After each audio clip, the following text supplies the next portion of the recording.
Thank you for having me. My name is Dr. Maria Bayerl. I am a Kenyan by birth and by profession I am an ENT surgeon, which means ears, nose and throat surgeon. So I was born in a place called Pangani, Juja Road Estate. I went to school at State House Girls High School. Hello to all Statarians. And proceeded after my high school, went to Bucharest, which is in Eastern Europe, for my for my medical course. So I went to Bucharest, Romania for medicine, did my undergrad at Villa School of Medicine, proceeded to do my residency, which we call in Kenya specialization in ENT surgery in Bucharest as well. I remember, I think we all had access, back in the day we had access to our televisions and would watch ER. Most of us were ER fans, and I remember one time watching an episode of ER and I decided then that I wanted to do good to society, I wanted to do good to mankind. And I said at the age of 7 years old that I wanted to become a doctor, not necessarily a surgeon, but a doctor. And so I worked towards it. In school, I started liking biology, liked chemistry, liked languages, and by 18, this was actually what I had decided. At the age of 18, I want to do medicine, and that's the career of my choice. So I do love medicine. I do love healthcare. I do love helping people.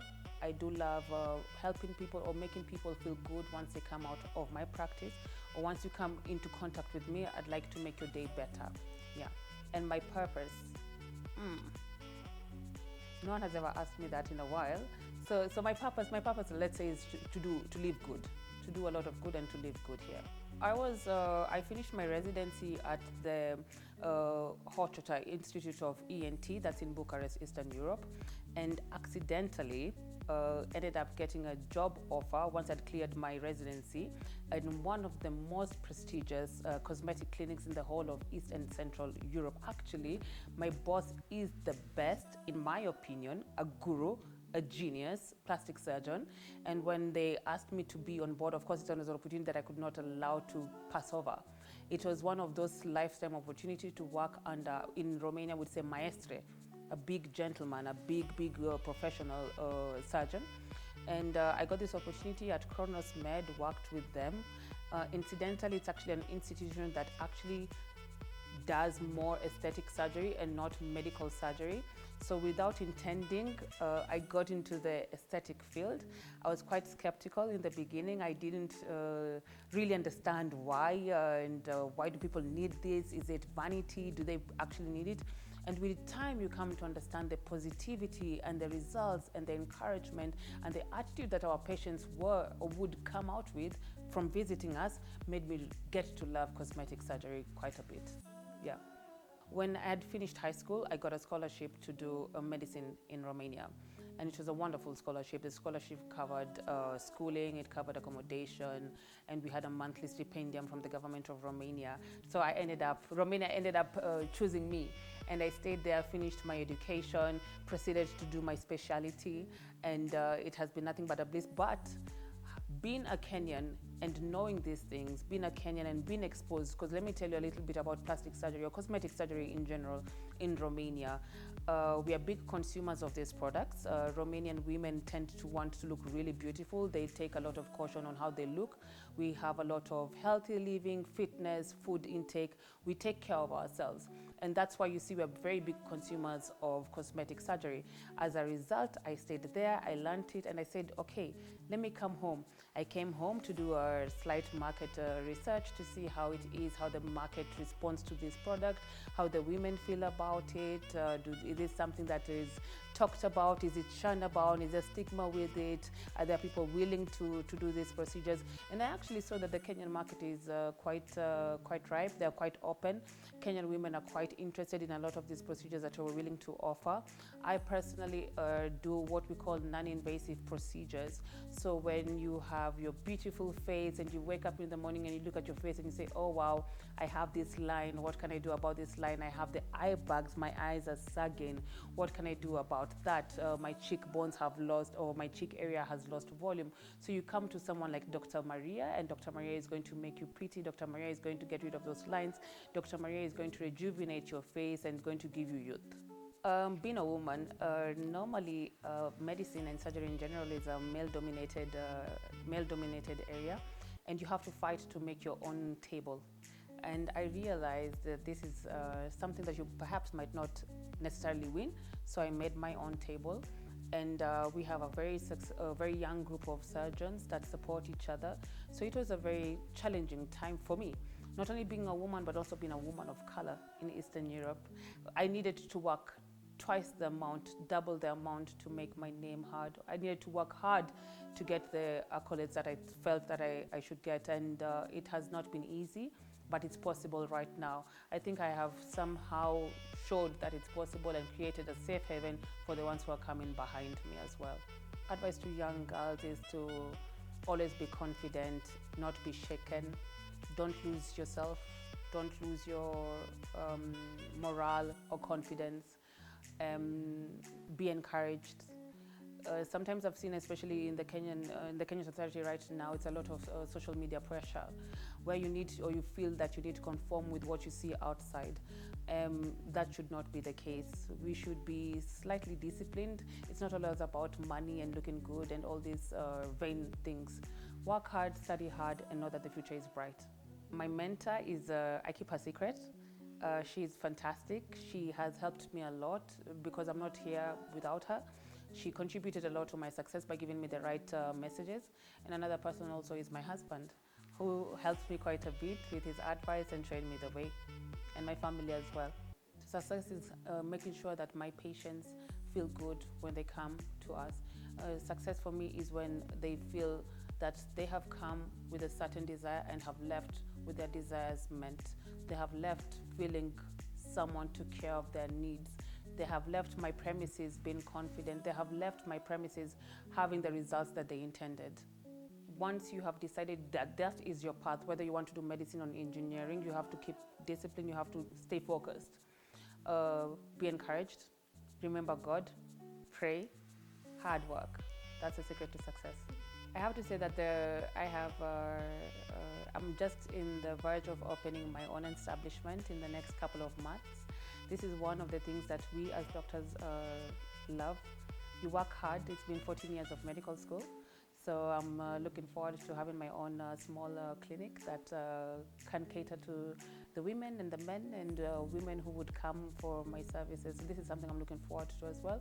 And also the beautiful response that we have gotten in my short stay in Kenya, talking to the Kenyan women, understanding the Kenyan women needs. The Kenyan women are very open to trying these procedures. So that has been really encouraging to me for someone who's been doing this research currently. Go with the flow. Don't be too, because sometimes when we come from abroad with our mindset, it can be a little bit difficult to adjust in the Kenyan system, but I've come to understand, just take it easy and everything is going to be okay. I love to cook. I consider myself a very good cook, and I love sports as well. At the moment, what we have planned as a team is to initially I know that there's a big need of certain services, and thinking about one of the ways was coming with a team of Romanian young surgeons to come into Kenya and offer these procedures here. Or there's a different alternative for the Kenyan woman who wants to travel and has never been to Romania, can come to our facility because we offer all the procedures there. So for the Kenyan woman who is interested in having their procedures done abroad, most welcome. I have a medical concierge company that takes care of for the minute you get from the airport all the way to our establishment and back, and we take care about everything. We have dietitians on board, we have psychologists on board, so everything is covered. And I think that is a human nature, and I think that's very normal for human beings to have good days and bad days. And it's not a sign of weakness to have a bad day. It's not a sign of weakness to feel bad. What happens is how you rise from that bad situation. What happens is what you decide to do after that situation. And as for me, I've had that quite often, but I rise up. I shake myself and rise up. A bad day does not mean it's permanent. It's just a minor setback. You look at it as a minor setback and you decide, okay, you still remember, that's my focus, that's where I want to go, and that's where you go. Honestly speaking, the pressure is real. Huh? The pressure is real out there, and sometimes you can really have important mental breakdowns. I would say that I have a very good support system, and also I tend to So I would go down, but still remember my focus. You remember where you came from, the hard work you have put. 14 years is not a short time, so you cannot really let go. You understand, failure is not an option. This is actually one of my sayings, failure is not an option. So you dust yourself up, pick yourself up when you move. When you have a bad day, take your pillow, cry.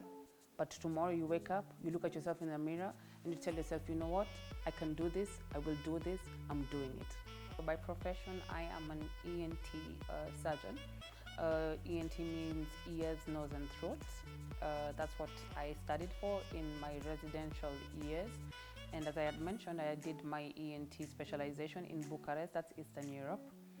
Accidentally, once I finished my specialization, I got this offer to work under a very talented, very, very important surgeon, a plastic surgeon. He is Dr. Stan Constantine, that's my boss. And he happens to have this very beautiful state-of-the-art medical establishment. Actually, we call it a beautiful medical clinic. Fantastic, fantastic place. He's world known, he's renowned to be one of the greatest surgeons. And of course, getting this opportunity to work for him, you don't pass it out, you don't leave it, you don't say no to such an opportunity, because such an opportunity knocks once in a lifetime. Growing up, I admired him. Growing up, he was my role model. Growing up as a medical doctor, as a junior medical doctor, as a senior medical doctor, this is the person you want to emulate. This is the person you want to look up to. This is the person you actually look up to. So when he says you can come on board, you can come in my team, you don't look twice, you run in. So that's what I ended up doing. I dived inside this opportunity and I took this chance. When I went in there, it's not my field. So remember, I'm coming in from an ENT background. I'm getting into the plastic surgery world. And I asked myself, what is this? It's quite vain. I'm quite skeptical about it. I asked myself, is it something that the women need or the men need? Why are they doing it? And with time and with the exposure, with the very much exposure, going in theater, getting to do very beautiful procedures, you actually come to understand the importance of this. You know, some women would look at themselves, or women and men actually, because aesthetic surgery has no sex. So you could look at yourself in the mirror and ask yourself, what can I do to improve myself? I'm perhaps sad. Can I do something to lift? Can I do something to make me feel better? I don't like my face. I don't like this ABCD in my face. Can I do something to improve it? So when I would see how the women would come to our practice and how they would feel afterwards, this really made me understand that perhaps this is a field that I would like to take in. And I started training and I started doing more courses on aesthetic surgery of the face, because that's my specialization. And actually it is the feeling and appreciation I got from the patients who would come sometimes demotivated, sometimes with important stresses related to how they feel. So when I saw how they felt after they left the establishment, that made me even want to do aesthetic surgery more. I'm currently opening my establishment in Romania. We're going to be open by end of January. The reason why I actually stayed in Romania and didn't come back is because, number one, we are very big consumers of plastic surgery.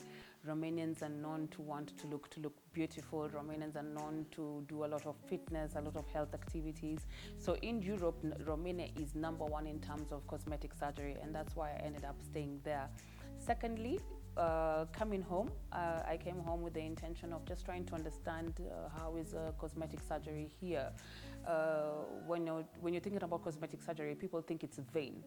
When you go to the dentist and he takes care of your teeth, no one says, oh, that's something that you don't want to do, or that's vain. These are things that are part of our lives. And the same thing when you have a woman who looks at herself and sees the wrinkles, right? Or the eye bags, which is quite common around here.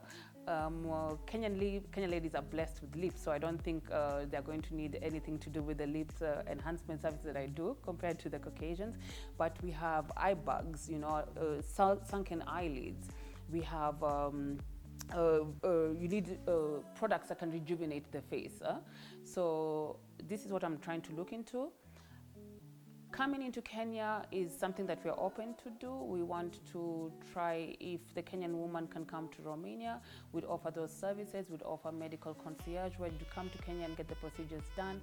And for the people who cannot come into Kenya, we plan to come to Nairobi very so often with my team to offer these procedures. We have two categories when you're talking about the aesthetic field. You have non-invasive surgeries or procedures, and you have invasive procedures. Invasive procedures are the procedures where you have to stay in the hospital. You're normally hospitalized and under anesthesia. They could be big procedures. You could be talking about different procedures like rhinoplasty, which is modifying the nose. You could have blepharoplasty, which is getting rid of excess excess skin within the eyelids, and that's invasive cosmetic surgery, which means you have to go under anesthesia and you have post-operative time, means you have to stay resting. Sometimes you have to take a couple of days off work. And then you talk about what I love to do the most, and that's non-invasive procedures.